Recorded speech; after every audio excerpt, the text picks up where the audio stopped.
So, back in May, I decided that I was going to make a video all about 1.17 and do it in a new fancy editing style and everything. But then I just kind of bit off more than I could chew with my potato computer and my still needing to do schoolwork. So, I didn't get all the way done. And at this point, it's like I have no reason to finish the video because there's nothing left. There, everybody's already had 1.17, so here's just a half-finished video for you guys to enjoy. Goodbye! After years of harassment and memes, Mojang finally buckled under fan pressure and gave us the Caves and Cliffs update. This brand new update will bring updates to caves and cliffs alike. And half of it's going to come out during the winter because the team felt like they just didn't have enough time to bring us exactly what they wanted to give us. This video will focus on the first part of that update, 1.17, which brings a new ore, new structures, and tons of new items. So let's look into it. First of all, that brand new ore, copper. Smelt down the raw copper, and then boom, you got this brand new copper thing, which can then be crafted into blocks. And anybody who's interacted with copper in real life, aka not the people who made Leap, will know that if you leave copper in oxygen for long enough, it'll change color. And Minecraft did the same thing. If you just leave the copper just lying around in your world, then the next thing you know, it will turn blue. That's green! Shut up. But let's say you don't want your copper to be blue. Let's say you want your nice orange copper. Well, then you can just use wax from bees to coat it with wax, I guess. And if you don't want the wax there anymore, then you can scrape it off using an axe. Or if that white copper's gone too far and you want to turn it back, then you can scrape it off with the axe. The axe and wax or the axe and wax update. I just realized that. But wait, I hear you say, what were you talking about earlier with that raw copper? Well, Mojang has decided to change how iron and gold and copper works so that instead of when you mine it up, you get the full block, you now get this raw item. You get the ore in a raw state. And you can craft that into a block if you want to get strawberries or beans. Or if you want actual usable iron or copper, then you can smelt it down like you would normally. The difference is now you can use fortune on iron and gold, and so you can get more iron and gold. Woo! Anyway, what can copper be used for? Well, this is a lightning rod. It's made using copper, and if lightning decides to strike anywhere in the area, instead of striking where it normally would, it would strike the lightning rod. This change was added so that lightning would no longer burn down people's house, even though that lightning usually only happens when there's rain, and rain usually puts out fire. Got that.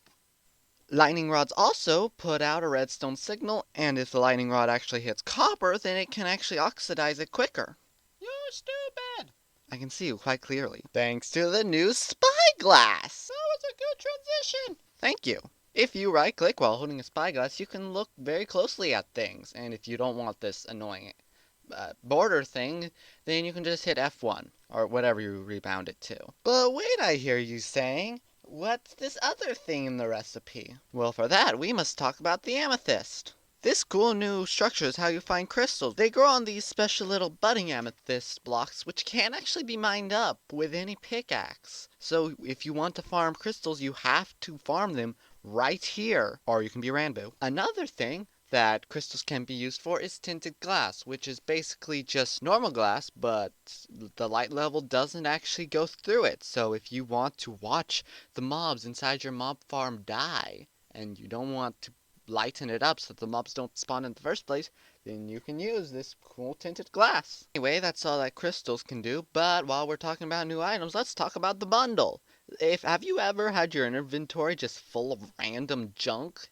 Just one of this, two of that, three of that, and it's just annoying?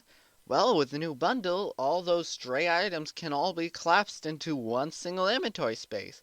Super cool! It doesn't actually make your inventory any bigger, it just kinda allows you to carry more variety of stuff, yeah. Have you ever been building and like, I want to light this up, but torches are boring. Introducing candles, it comes in the same number of colors that there are versions of Minecraft, and it can be lit or it could be unlit, it can be underwater, but it can't be lit underwater, it can float without a block underneath it, and you can place 4 in a single block like it's a sea pickle. You can also put like one of them on a cake, but you know, I don't really care. Happy birthday It's to not my birthday. you. You can also now put lava in a cauldron, which is something we've had in Bedrock for years and works as a very useful trash can. In 2019, everybody voted for what biome they wanted updated. That is, you voted unless you were a loser who didn't have Twitter, like someone I know.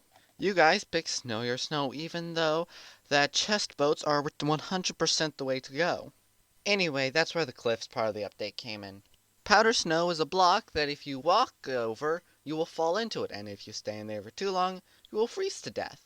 It's unique in the way that you pick it up is buckets, and the only way to get it right now until 1.18 is by leaving a cauldron out in the snow, and then it will eventually fill up with powder snow, which you can then pick up with a bucket and put anywhere in the world to trap your friends. Another cool addition to the cliffs are the brand new special goats. Goats will headbutt anything that comes in that they want to. If they see you and they want to butt you, they will run at you at high speeds and you will go flying. They spawn around the mountains, and in the next update 1.18 they'll be revamping the mountains to look bigger and better. Speaking of new mobs and voting, in 2020 we got to vote on a new mob to add. Your choices are Adorable Flower Cow, Hardened Ice Warrior, and the Squid, but you can see it in the dark. And guess what you guys voted? Give yourself a round of applause. Democracy is a joke. While the Glow Squid's not a 100% welcome addition, the glowing sacks that they drop definitely are, with the ability to make it so that signs are able to be read in the dark, and that item frames can be seen in the dark. I definitely really like these. Not least because I have a storage system that is dark. In 1.18, they'll be adding a couple new biomes, and well, they haven't added the biomes yet, but in this update, they're adding the new blocks that will make up that biome. Introducing Dripstone.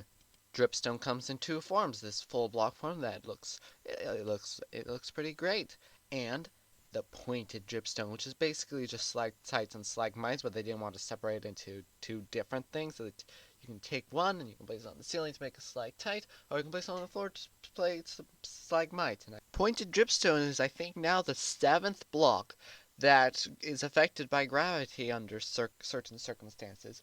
See, if you turn it into a stalactite and then you break the top block, it will fall, and whatever it falls on, well, let's just say it won't be pretty. The same thing pretty much happens if you fall on a stalagmite, and it will probably be used for mob farms. You can also put water or lava in the block above the pointed dripstone, and then it will start dripping that. If you put a cauldron underneath it, then you can make more lava or water with the pointed dripstone. Or if you put a normal dripstone block underneath that, then you can farm more dripstone. This is glow lichen. It's a block that glows. It's like vines, and it exists.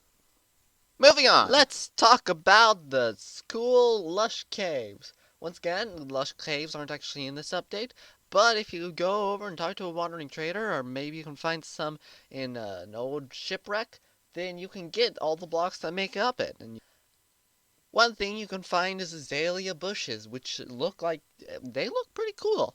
And if you bone meal them, you can make azalea trees. In 1.18, if you find these randomly generated throughout the world, then you can look underneath it and find a lush cave, but that's not here yet, so.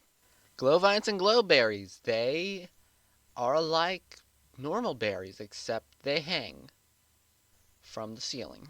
Glowberries also produce light. Drip leaves are a cool new plant that if you jump on, they will start swooping down and then you can fall off. They'll probably be used in a lot of parkour courses so that you can't stand on a platform for too long and you can't just do it slowly like I usually do in iParkour.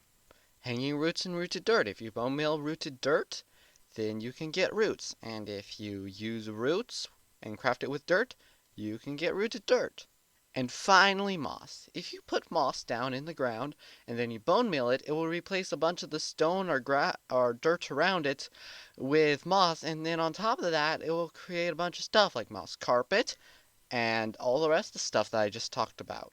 Oh yeah, I almost forgot about the spore blossom. It's a big flower that hangs from the ceiling and generates a lot of particles.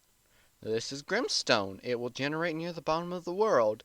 In the next update, then the bottom of the world will expand by pretty much twice, creating a whole lot more space for the new generated caves.